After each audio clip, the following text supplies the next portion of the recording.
मित्रों, रात्रि के 8 बजे वो शब्द हमारे जहन में यहाँ तक बैठा हुआ है कि कोई वास्तव में हमें मित्र बोलता है तो रूह कांप जाती है।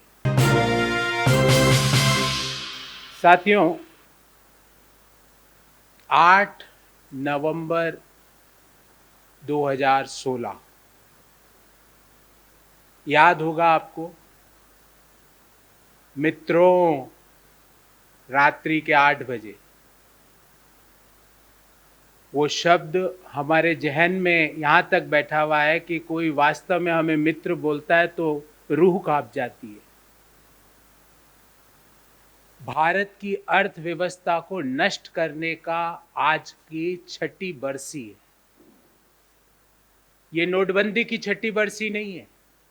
ये भारतीय अर्थव्यवस्था को, भारत की विकास यात्रा को, भारत के रोजगार की यात्रा को, भारत के नौजवानों के सपनों को नष्ट करने का आज छठी बरसी है।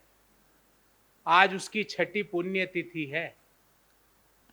और पिछले 6 साल में, जब से नोटबंदी हुई उसके बाद 50-100 दिनों के बाद सरकार ने इसका नाम तक नहीं लिया है, पर उसका दुष्परिणाम आज तक हम भुगत रहे हैं। पूरा डाटा लेके आया हूं, एक एक आंकड़े पे बात करूंगा और फिर हमारे कुछ प्रश्न हैं जो महामहिम प्रधानमंत्री जी और वित्त मंत्री जी तो कोई बात नहीं, अब उनको पता ही नहीं क्या हो तो कहती मैं तो नोट प्रयोग में ही नहीं लाती, कोई और ही मेरे लिए नोट खर्च करते हैं इसलिए मुझे नहीं पता। पर प्रधानमंत्री जी से कुछ सवाल पूछे जाएंगे आज। साथियों, हिंदुस्तान की सबसे बड़ी ऑर्गेनाइज लूट 7 नवंबर 2016 को नोटबंदी के द्वारा, 8 नवंबर 2016 को नोटबंदी के द्वारा भारत सरकार द्वारा की गई। इससे बड़ी ऑर्गेनाइज लूट 8 नवंबर 2016 के अलावा कोई इससे बड़ी ऑर्गेनाइज लूट देश में कभी नहीं हुई। This is a largest organized loot of our country. ये हमारी अर्थव्यवस्था को बर्बाद करने वाला दिन है। जैसे 1991 का एक दिन था जब डॉक्टर मनमोहन सिंह ने संसद में खड़े होकर लिबरलाइजेशन, प्राइवेटाइजेशन, ग्लोबलाइजेशन की बात करी थी। उस दिन को भारतीय अर्थव्यवस्था में एक सुनहरे अक्षर में देखा जाता है, जिससे पूरी अर्थव्यवस्था बदल गई, नई मिडिल क्लास का जन्म हुआ। वैसे के वैसे 8 नवंबर 2016 का दिन भारत की अर्थव्यवस्था को समाप्त करने का दिन था। शुरुआत हुई कैशलेस से, फिर आए लैश कैश पे, और हालात ये है, मैं आपके सामने एक आंकड़ा रखना चाहता हूं। हालात ये है कि पिछले 6 सालों में जो अर्थव्यवस्था में कैश इन सर्कुलेशन है वो 72% बढ़ा है, 72% जंप है। 2016 में कैश सर्कुलेशन था अर्थव्यवस्था में 17.97 लाख करोड़, जो आज 30.88 लाख करोड़ हुआ।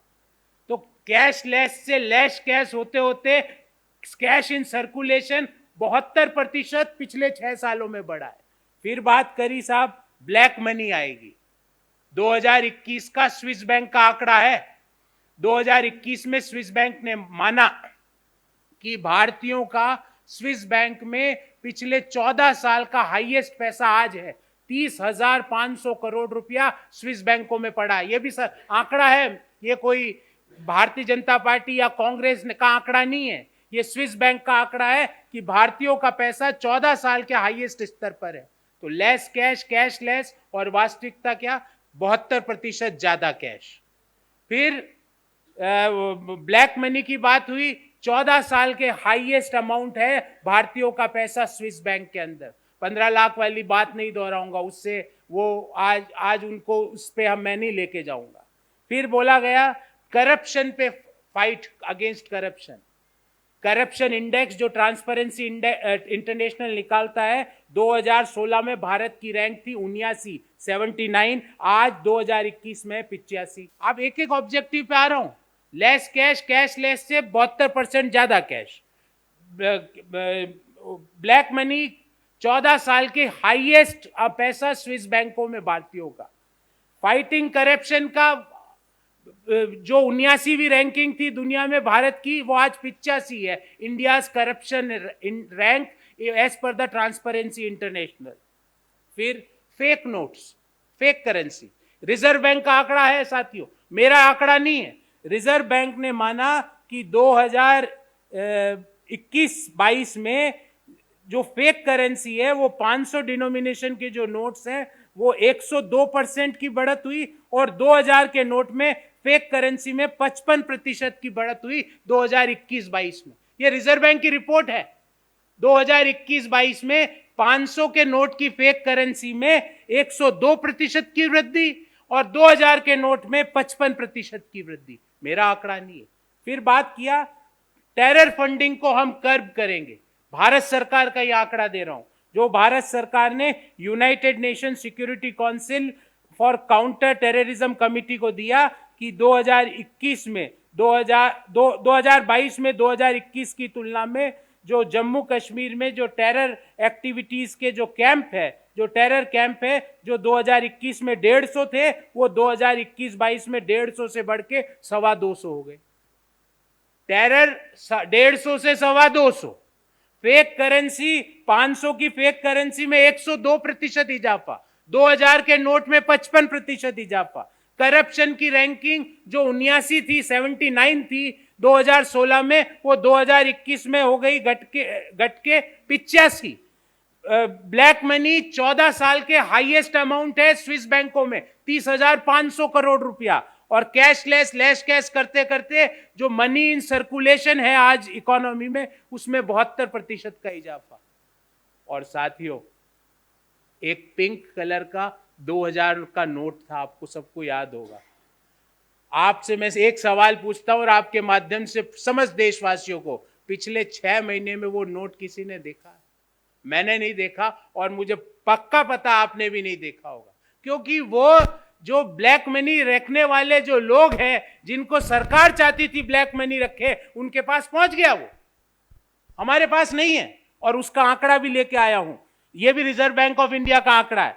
2000 की डिनोमिनेशन के 214 करोड़ नोट है, 214 करोड़ नोट्स हैं 2000 की डिनोमिनेशन के, अर्थात 2000 की करेंसी में लगभग 4.28 लाख करोड़ रुपया है। कहां है? मध्यम आय वर्गीय परिवार ने देखा, बैंकों ने देखा, निम्न आय वर्गीय परिवारों ने देखा। एक तरह से उस 2000 के नोट से तो आपने जो ब्लैक मनी है, जो करप्शन है, उसको फैसिलिटेट किया है, because there is a ease of transfer. तो इनके मद्देनजर हम कुछ इश्यूज पे और कुछ डाटा पे आपका ध्यान आकर्षित करना चाहते हैं।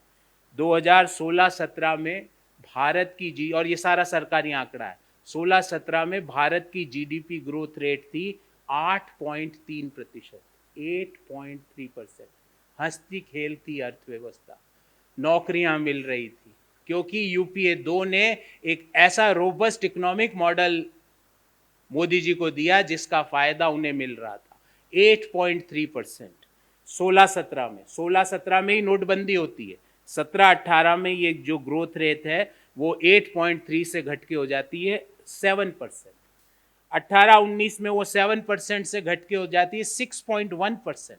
19-20 में वो 6.1 से घट के हो जाती है 4.2%। 20-21 में वो 4.2 से घट के हो जाती है -6.6%। ये विकास यात्रा है मोदी जी की। मोदी जी नोटबंदी के बाद एक साल भी ऐसा नहीं रहा जब जीडीपी की ग्रोथ में इजाफा हुआ हो। हाँ, मौजूदा वित्तीय वर्ष 21-22 में 8.7% जीडीपी ग्रोथ हुई, और उसका कारण सिर्फ लो बेस है, उसका कारण कोई इकोनॉमी नहीं है, क्योंकि आपने पहले इकोनॉमी श्रिंक करी -6.6 से, उसके ऊपर आपने जीडीपी ग्रोथ किया। तो आप कौन सा ऑब्जेक्टिव नोटबंदी ने पूरा किया? क्या फेक करेंसी का? क्या काउंटरिंग टेररिज्म का? क्या ब्लैक मनी का? क्या फाइटिंग करप्शन का? क्या डिजिटाइजेशन और लेस कैश, कैशलेस का? क्या कौन सा ऑब्जेक्टिव पूरा हुआ?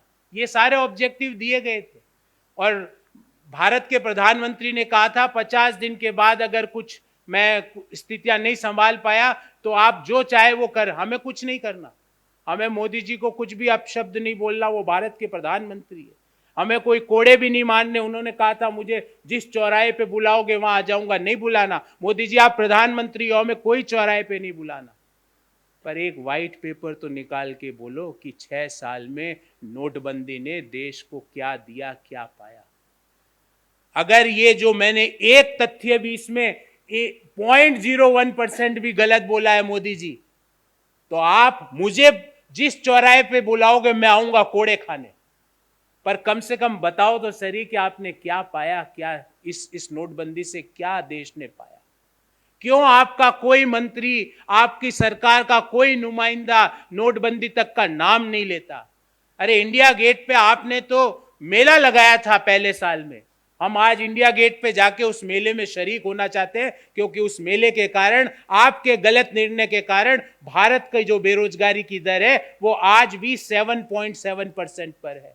आपने पूरे डेमोग्राफिक डिविडेंड को डेमोग्राफिक डिजास्टर में तब्दील कर दिया। ये एक ऐसा निर्णय है, मैं आपको कहता हूं, अभी तक एमएसएमई उस निर्णय के प्रकोप से बाहर नहीं आ पाया। अभी तक अनऑर्गेनाइज सेक्टर की रूह कांप जाती है जब वो सोचता है कि ये आज रात 8 बजे, अगर किसी को डराना हो तो सोते हुए आदमी को बोलो आज रात 8 बजे, वो अचानक से जग जाता है। यकीन मानो आप, ये इतना खौफ है लोगों के मन में इस निर्णय का। लोगों की नौकरियां गई है, लोग सड़क पर आ गए। मित्रों नाम से ऐसा लगता है जिससे कोई, मतलब एक शरीर में एकदम घबराहट के मारे आदमी खड़ा हो जाता है मित्रों नाम सुनते ही। आज उस निर्णय का कोई आप बात करने वाला नहीं। हमें कोड़े नहीं मारने मोदी जी। हमारी पहली मांग है, we want a white paper. हम एक श्वेत पत्र की मांग करते हैं जिसमें पिछले 6 साल में नोटबंदी ने क्या पाया और क्या खोया। हम तो सिर्फ खोया ही खोया दिख रहा है। आपने रोज गोल पोस्ट चेंज किया, पर गोल पोस्ट चेंज करने के बावजूद एक भी गोल पोस्ट पे डाटा आपकी बातों को सपोर्ट नहीं कर रहा। हाँ, एक जो है जीडीपी लगातार गिरी, देश की एमएसएमई खत्म हो चुकी है, देश की अनऑर्गेनाइज सेक्टर को आपने खत्म कर दिया है, देश में बेरोजगारी लगातार 7% के ऊपर बनी हुई है। जो कल सीएमआई का आंकड़ा है उसके अनुसार 7.7% पर अनएम्प्लॉयमेंट रेट है, जो 2011-12 में 2% हुआ करती थी, 2%। आज उससे 400% ज्यादा, 400% जब। तो हमारा पहली मांग है व्हाइट पेपर ऑन डिमोनेटाइजेशन। दूसरी मांग, मोदी जी, मन की बात करने की आपकी बहुत इच्छा होती है, पर देश के लोगों की मन की बात यह है कि आप एक मन की बात नोटबंदी के ऊपर करो, और आज रात को 8 बजे ही करो, ताकि हम सबको याद आए 150 से ज्यादा लोगों ने जान गंवाई थी साथियों, मोर देन 150 पीपुल। और मैं कहूंगा ये मर्डर है, मर्डर। लोग लाइनों में खड़े होके मरे थे, मोर देन 150 पीपुल डाइड। तो मोदी जी आज रात को 8 बजे आइए टीवी पर, हम भी देखें आपको टीवी पर, और बताइए कि इस नोटबंदी से हमने क्या पाया, और देश को यह बताइए कि आप इसको अपना एपिक फेलियर मानते हैं। क्या आप इसको आजाद हिंदुस्तान का सबसे खराब दिन इससे खराब दिन नहीं हो सकता हिंदुस्तान की आजादी के बाद, कोई नहीं हुआ, जिसने देश के इकोनॉमी को नष्ट कर दिया, परिवारों को सड़क पे ले आए, मिडिल इनकम ग्रुप को लोअर इनकम ग्रुप में पहुंचा दिया, जो लोअर इनकम ग्रुप में थे उनको बीपीएल कर दिया। इससे खराब दिन क्या हो सकता है? आप अपने इस निर्णय के लिए क्या देश से माफी मांगेंगे मोदी जी? आइए आज रात को 8 बजे मन की बात कीजिए, और या तो इसकी उपलब्धियां बताइए या देश से माफी मांगिए। तीसरा, और ये पॉजिटिव सवाल है, मोदी जी, अनऑर्गेनाइज सेक्टर और एमएसएमई खत्म हो चुका है, जो देश की रीढ़ की हड्डी है, भारतीय अर्थव्यवस्था की रीढ़ की हड्डी, भारतीय रोजगार की रीढ़ की हड्डी अनऑर्गेनाइज सेक्टर और एमएसएमई है। उसको जो इस नोटबंदी से सबसे ज्यादा हिट हुआ, उसको वापस रिवाइव करने के लिए आपका क्या प्लान है, देश के सामने वो रखिए। ये पॉजिटिव सवाल है। चौथा, Modi ji, what is your employment creation plan? आपकी रोजगार वृद्धि का क्या प्लान है? रोजगार को नष्ट करने का प्लान तो आपने 8 नवंबर 2016 को कर दिया था, जिससे आज भी बेरोजगारी की दर 7.7% है। आप इस डेमोग्राफिक डिविडेंड को डेमोग्राफिक डिजास्टर होने से कैसे बचाएंगे, इसके प्लान के बारे में अवगत कराइए। तो these are 4 questions we are asking on पुण्यतिथि ऑफ इंडियन इकोनॉमी। मैं नोटबंदी नहीं बोलूंगा, भारतीय अर्थव्यवस्था और जीडीपी का आंकड़ा है। उसके बाद जीडीपी कभी भी ग्रो नहीं कर पाई। 8.3% की जीडीपी ग्रोथ को मोदी जी ने कोरोना के पहले 4.2 पे लिया है और कोरोना के दौरान -6.6% पर लिया है। Before I take questions, I will brief you in English. वो भी बता, I will I will I will I will I will demonetization. Mitro, it is 6 years as independent India's greatest organized loot. And it was started with cashless to less cash to 72% jump in cash in last 6 years, because cash in circulation today is 30.88 lakh crore, which was in 2016 November, it was 17.97 lakh crore. So you started with cashless to less cash to 72% jump in the cash in the economy. Second, 2000 denomination notes. The number of bank notes of rupees 2000 denomination has declined and now it is 214 crore. 214 crore note है circulation में 2000 के, जिसकी value 4.28 lakh crore रुपया है। Modi ji, where is these notes? ये note किनके पास है? 4.25 लाख करोड़ की नोट किनके पास है? आपने देखे, मैंने देखे, और आपको मिले मुझे दर्शन जरूर कराइएगा किसी के पास हो, क्योंकि मैंने पिछले 3 साल में नहीं देखे 2000 करेंसी के नोट जिनकी वैल्यू 4.25 लाख और प्रिसाइसली 4.28 लाख करोड़ रुपया है, और जिनकी टोटल जो नोट्स के नंबर्स हैं वो 214 crore, 214 crore.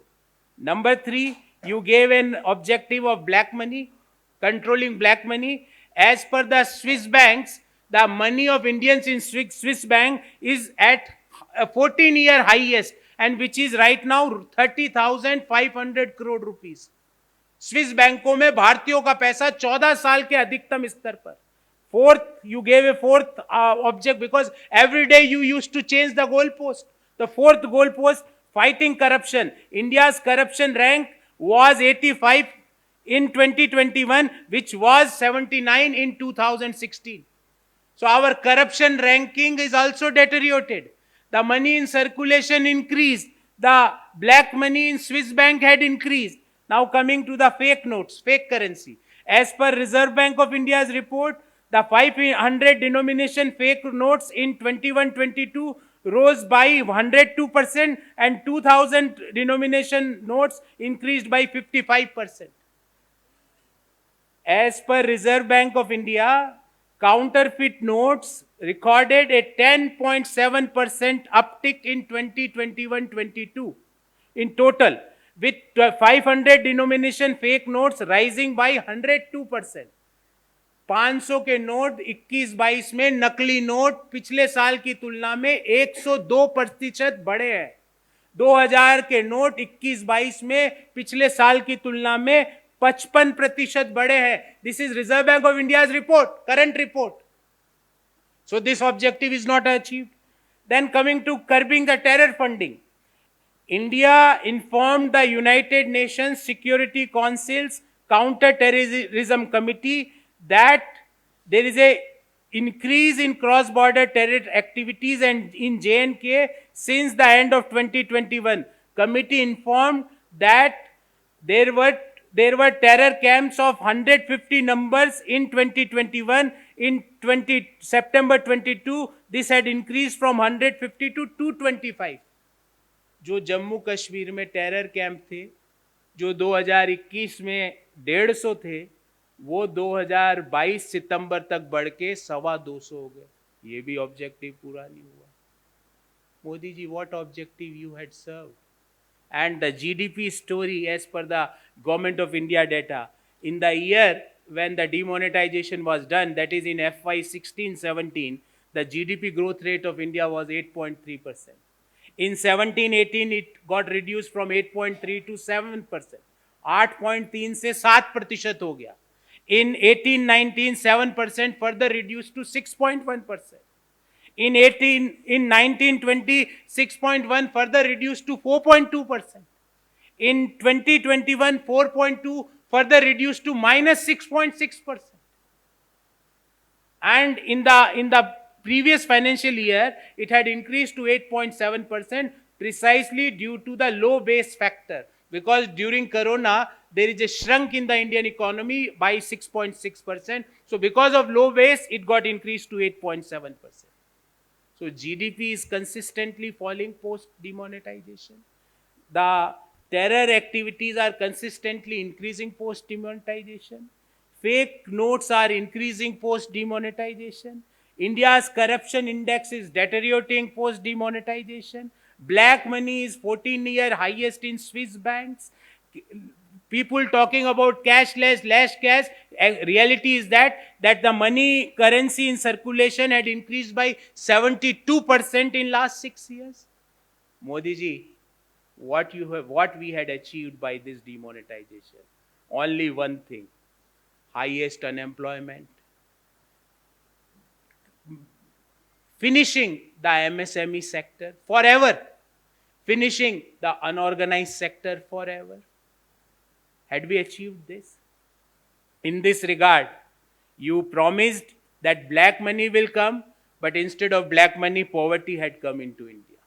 You promised that economy, there will be a cashless, but reality is that economy had become weaker.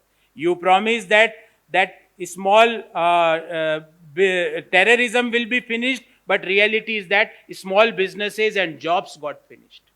आपने वादा किया था टेरर को खत्म करने का, आपने खत्म कर दी नौकरियां और छोटे लघु मध्यम उद्योग धंधे. आपने वादा किया था कि आप इकोनॉमी को कैशलेस बनाएंगे, आपने इकोनॉमी को वीक कर दिया. आपने वादा किया था कि ब्लैक मनी देश में आएगी, ब्लैक मनी तो नहीं आई, पॉवर्टी जरूर देश में, गरीबी जरूर देश में आ गई. In this regard we would like to raise 4 questions today on the Punya Tithi of Indian economy, not demonetization. Modi ji, why don't you come out with a white paper on demonetization? We want to understand what we had achieved and what we had lost. And I challenge Modi ji. You had challenged during demonetization that give me 50 days, everything will be all right.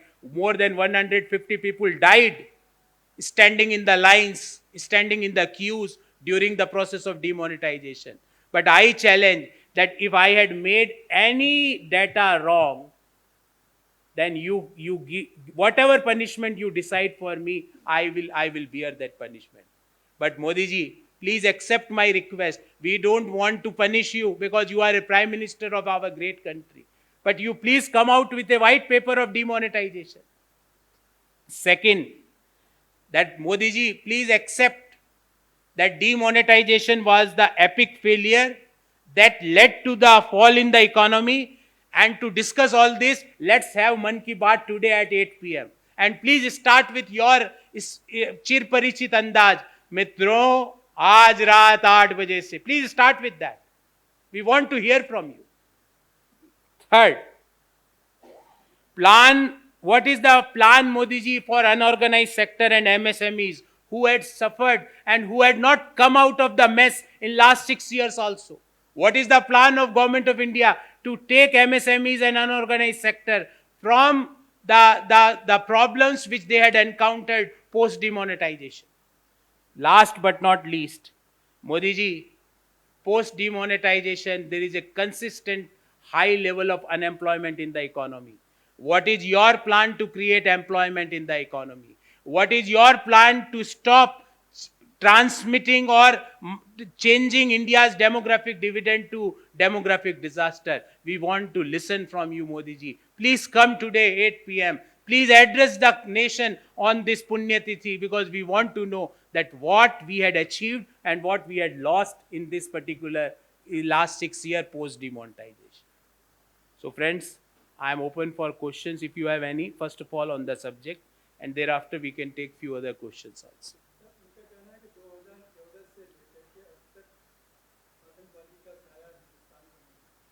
भाई मेरे तो भारत सरकार का आंकड़े पे विश्वास करता हूँ, क्योंकि मेरे महान देश की सरकार है, मैं उनके आंकड़े पे कभी भी डाउट नहीं करता हूँ। उन्होंने अपना आंकड़ा United nation security council counter terrorism committee को भारत सरकार ने दिया कि JNK में जो 2021 में जो 150 टेरर कैंप चल रहे थे, 2022 सितंबर तक ये 150 से बढ़ के 225 हो गए। ये आंकड़ा या तो मोदी जी आप कह दो हम झूठ बोलते हैं तो मैं वो मान लूंगा, क्योंकि मुझे तो मेरे देश के प्रधानमंत्री पे विश्वास है। मेरा प्रधानमंत्री जो आंकड़ा देता है मुझे तो विश्वास है। आप 150 से 225 बोल दो, आप ही ने दिया, मैंने विश्वास किया। आप भी भारत के नागरिक, आप भी विश्वास करेंगे।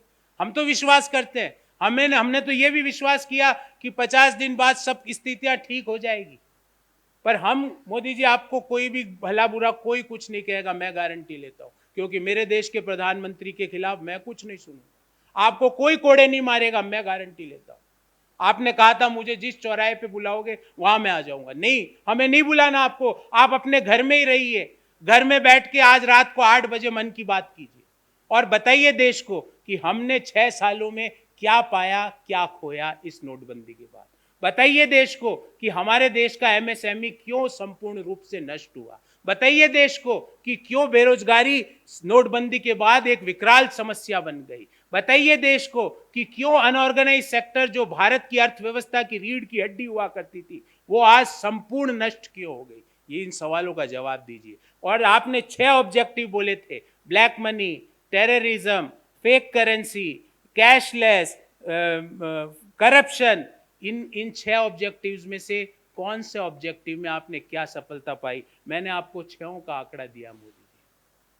तो इसलिए जो मैं आंकड़े दे रहा हूं वो भारत सरकार के आंकड़े हैं जिस पे मुझे और आपको विश्वास करना चाहिए। देखिए, गुजरात के अंदर बेरोजगारी एक बहुत बड़ी समस्या है और जो हमारे जो वचन है उसमें बेरोजगारी की समस्या एक प्रायोरिटी पे उस समस्या का निदान है।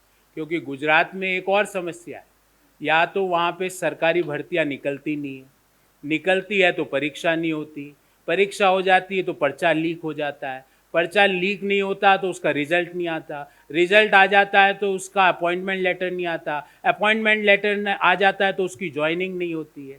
तो वहाँ के युवाओं को जो गुजरात की सरकार है उसने ठगा है। और मेरा तो एक ही बहुत एक छोटा सा सवाल है गुजरात की सरकार से कि ये संयोग है कि प्रयोग की गांधी की भूमि पर, सरदार पटेल की भूमि पर आज ड्रग और जो नारकोटिक्स है वो पकड़ा जा रहा है। कौन उसके लिए दोषी है? आप क्या कर रहे हो इसके लिए? जब भी ड्रग पकड़ने की बात आती है वो गुजरात के पोर्ट पे ही क्यों होता है? ये संयोग है या प्रयोग है? बताइए मोदी जी। और उनके मुख्यमंत्री से तो मैं नहीं पूछूंगा क्योंकि उनको कुछ नहीं पता। उनको तो ये भी नहीं पता वो कल मुख्यमंत्री रहेंगे कि नहीं। कल हो सकता है कोई नया मुख्यमंत्री आ जाए। तो इसलिए उनको मैं कभी भी हार्ड क्वेश्चंस उनसे नहीं पूछूंगा क्योंकि उनके अधिकार ही नहीं कुछ भी। तो मैं तो आपको यही कह रहा हूँ ना कि इस नोटबंदी के बाद GDP ग्रोथ बढ़ी क्या एक बार भी? मैंने तो एक बिल्कुल डाटा के साथ आपसे सवाल पूछा। मैंने तो आपसे देश में क्या बेरोजगारी की समस्या नहीं है? ये सबसे बड़ी समस्या नहीं है? नोटबंदी के बाद ही तो इसने विकराल रूप लिया। GDP ग्रोथ क्यों नहीं हो रही नोटबंदी के बाद? GDP ग्रोथ नहीं हो रही, अनएम्प्लॉयमेंट बढ़ रहा है तो इन्फ्लेशन हो रहा है इकोनॉमी में। तो इंपॉर्टेंट इश्यूज तो यही है देश के सामने। इसके बारे में मोदी जी आए आज शाम को 8 बजे। हम कोई सवाल नहीं पूछेंगे, ना प्रेस कॉन्फ्रेंस होगी मोदी जी। मैं आपको पूरी आश्वासन देना चाहता हूं, कोई आपसे कोई सवाल नहीं पूछेगा, कोई आपको कोई चौराहे पे नहीं बुलाएगा। पर आप देश को बताइए 6 साल में नोटबंदी ने से हमने क्या पाया और क्या खोया। आप देश को बताइए कि 8.3% की विकास दर वाली इकोनॉमी -6.6 पर कैसे पहुंची? बताइए देश को। आइए आज शाम को 8 बजे। बताइए देश को, 2% बेरोजगारी दर हुआ करती थी देश में, वो आज 8% के आसपास क्यों बैठी हुई है? बताइए आप देश को। तो हम तो, प्रधानमंत्री ने जो दावे किए थे उस समय आपको याद होगा, रोज रोज नया दावा चेंज हो जाता था। Cashless, less cash, black money, corruption, fake notes, terror funding, क्या क्या दावे नहीं किए थे। कौन सा दावा पूर्ण हुआ? कौन सा दावा पूर्ण हुआ? और क्यों सरकार के जो नेता और सरकार के जो नुमाइंदे हर चीज में बड़े बड़े महोत्सव करते थे? करो ना इंडिया गेट पे, हम भी आते हैं, हम भी देखते हैं कि क्या पाया क्या खोया। किया था, आपको याद होगा, जब पहली बरसी थी तो उनको लगा कि सब लोग देश में भूल जाएंगे। पहली बरसी का यहां पे कार्यक्रम हुआ था, पर छठी बरसी में भूल गए। हमने तो आपको आंकड़े के साथ पूछा कि 4.25 लाख करोड़ के 2000 के नोट कहां है? किसके पास है? किसके पास है? आपके पास है, मेरे जेब में। मैंने 3 साल में, पिछले 3 साल से एक भी 2000 का नोट नहीं देखा। आपकी जेब में हो तो मेरा प्रणाम जरूर उसको। सी, that's what we want to understand. It may be possible that he wants to create, it may be possible, I don't have that evidence on that, and without evidence I don't want to make any statement, but it may be possible that he want to control the entire black money. I don't know. So that's what we want to understand from him, that what we had achieved and what we had lost as a country. And when Prime Minister is there, the Prime Minister is of the entire country. We had an apprehension that it had created monopoly, and that we are seeing that post demonetization there were not two people in every industry, but after demonetization, पृथ्वी, आकाश, अग्नि, जल, वायु, सारे पांचों महाभूत में दो ही लोग मिलते हैं, और कोई तीसरा आदमी है? आप बताइए। हवाई अड्डों में भी वही, कोयले की माइंस में भी वही, हवाई जहाज में भी वही, शिप में भी वही, पनडुब्बी में भी वही, धरती के नीचे तेल में भी वही। कोई तीसरा आदमी है क्या? और अब तो इन दोनों में भी एक चहेता ज्यादा हो रहा है, एक पीछे छूटता जा रहा है। पीछे रहने वाले को सोचना चाहिए कि ऐसी क्या खता हो गई कि वो नाराज हो। That's what I am saying. It without evidence, we are not having any, we are not liars of that level. हम ये नहीं है यहां बोलते 15 लाख 2 करोड़, ऐसी बातें नहीं। पर हाँ, मैं आपसे पूछता हूं, there is an apprehension, there is a suspicion that it had created monopoly in the market, and that is evident. If Modi ji think that that is not correct, 8 बजे आज मन की बात मैं टीवी के सामने बैठूंगा, मैं टीवी में सुनूंगा, आप मन की बात बताना, हमें लग रहा है कि इससे मोनोपोली हुई है, हम कह रहे हैं इससे बेरोजगारी बढ़ी है, हम कह रहे हैं इससे अर्थव्यवस्था तहस नहस हुई है, हम कह रहे हैं चुनिंदा लोगों के पास 2000 के नोट हैं, हम कह रहे हैं। पर अगर हम गलत हैं तो हम आपको सुनना चाहते हैं। मोदी जी, आप मौन स्वीकृति मत दीजिएगा इसकी, और इंडिया गेट पे इसका कार्यक्रम रखिए, 1 सप्ताह का नोटबंदी पखवाड़ा मनाइए, बड़े बड़े गुब्बारे छोड़िए और फिर उस गुब्बारों को फोड़िए कि ये 500 का गुब्बारा फोड़ा, ये 1000 का गुब्बारा फोड़िए, ये बेरोजगारी, ये रोजगार का गुब्बारा फोड़ा, ये एमएसएमई की विकास दर का गुब्बारा फोड़ा, ताकि देश को पता लगे कि जिस तरह ये गुब्बारे फूटे उसी तरह देश की अर्थव्यवस्था फोड़ दी मोदी जी ने। मैं कल एक बैंक में गया था, मैंने बैंक मैनेजर से पूछा, मैं 2000 का नोट मैंने 3 साल से नहीं देखा। उसने बोला यकीन मानिए सर, मैंने भी नहीं देखा। तो मैंने कहा आप और मैं बराबर लेवल पे है। बिल्कुल। उसने कहा बिल्कुल। 4.25 लाख करोड़ के, 4.28 लाख करोड़ के 2000 के डिनोमिनेशन के नोट्स कहाँ गए? देश ये जानना चाहता है मोदी जी, किनके पास है वो। मैं वो आज वैसी बात नहीं करूंगा कि उसमें चिप है, चिप से पता लगा लो, क्योंकि पहले चिपों की भी बात हुई थी, उसमें चिप से पता लग जाएगा, माइक्रो प्रोसेसर में जैसे टी टी टी बोलने लगेगा जहाँ से भी होगा। मैं वो बात पे नहीं आ रहा हूँ आज, क्योंकि ये गंभीर बात है, मजाक की बात नहीं करना चाहता। पर वो नोट है कहाँ पे? Anything on demonetization issue? No. Yes ma'am. I think our social media team had already answered, and they will give you elaborate answer on this. And I'm not right now interested to give you any response, because they had given one response and they will be giving a detailed response. We had a very simple question. that where what is the outcome of pay CM scheme of 40%. That's all. 40% कहाँ जा रहा है बोमई जी, उसके बारे में बताइए. And that is not something which an opposition party had made this statement. The head of the Contractors Association had done a press conference and had said कि whatever Karnataka government do, there is a 40% commission in that. तो वो 40% में कहाँ जाता है पैसा, दिल्ली में कितना आता है बोमई जी, बैंगलोर में कितना डिस्ट्रीब्यूट होता है, कर्नाटक के लोगों को बताइए. और जो कर्नाटक भारत के सिलिकॉन वैली हुआ करता था, जो रोजगार में हमारी सर्विस इंडस्ट्री का हब हुआ करता था, वो अपनी शाइन क्यों खोता जा रहा है, उसके बारे में देश को. नहीं, अच्छी बात है, पर सवाल एक ही है, ये तो हम इसमें कोई विरोध नहीं कर रहे, पर ऐसा क्यों हुआ कि टेरर की गतिविधियां बढ़ रही है, इसके मूल समस्या का निदान करना पड़ेगा. मैं परीक्षा दे रहा हूं और मेरी पेंसिल की निब टूट जाए, तो आप कह रहे हो कि 5 नंबर में आपकी निब टूटने के कारण ग्रेस दे दूंगा. ये समस्या नहीं है. समस्या ये है कि निब क्यों टूटी और उस निब को कैसे और सुदृढ़ बनाया जाए. तो यही तो प्रॉब्लम है. मोदी जी का जो गवर्नेंस स्टाइल है ना, वो बेसिक प्रॉब्लम को एड्रेस ही नहीं करता है. वो जो एंसिलरी इश्यूज को एड्रेस करके उसका मीडिया मैनेजमेंट करके बाहर निकलने की कोशिश करता है. ये इसीलिए तो हमारा जो आज जो हमने जो पॉजिटिव सवाल पूछे कि मोदी जी ये बताइए आपका एम्प्लॉयमेंट क्रिएशन प्लान क्या है. ये आप 2 लाख की आज मेला लगा दिया और 3 लाख की मेला लगा दिया, उससे काम नहीं होगा. 16 करोड़ लोगों के रोजगार हो जाने चाहिए थे आपके वादे के हिसाब से. करोड़ आपकी यूनिट होनी चाहिए, 1000 या लाख नहीं. तो ये जो मैं कहता हूं ना कि आप बेसिक इश्यू को एड्रेस नहीं करके आप साइड वाले इश्यूज को एड्रेस करके अखबार की हेडलाइन बना के या टीवी की डिबेट का इश्यू बना के बाहर निकलने का जो प्रयास सरकार करती है, उससे गुड गवर्नेंस का मॉडल स्थापित नहीं होता है. तो हम तो ये पूछ रहे हैं, अच्छी बात है देव, पर लोग वहां पर टेरर कैंप बढ़े क्यों? जो 150 थे 2021 में, वो 2022 में 225 क्यों हुए? ये आप ही ने सबमिट किया है रिपोर्ट. इस समस्या का, इस सवाल का जवाब दीजिए और संसद में भी दीजिए और संसद के बाहर खड़े होकर भी दीजिए. And why this is going to BJP?